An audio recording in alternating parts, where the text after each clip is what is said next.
Two fulfil somebody else's dreams.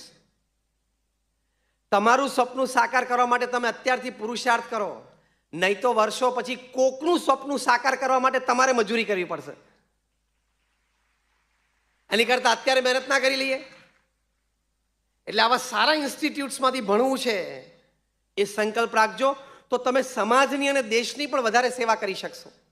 કારણ કે તમે એ સ્તરમાં કામ કરી શકશો, એ સ્તરના લોકો સાથે તમે સંબંધમાં કે કામમાં આવશો, એવા તમારા સમાજમાં સંબંધો ગોઠવાશે.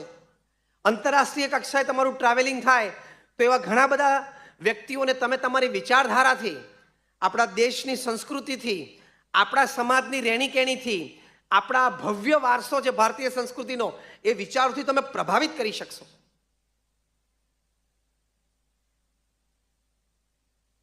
આની આ જ વાત જે અત્યારે આપણે કરીએ છીએ એ તમે એક સામાન્ય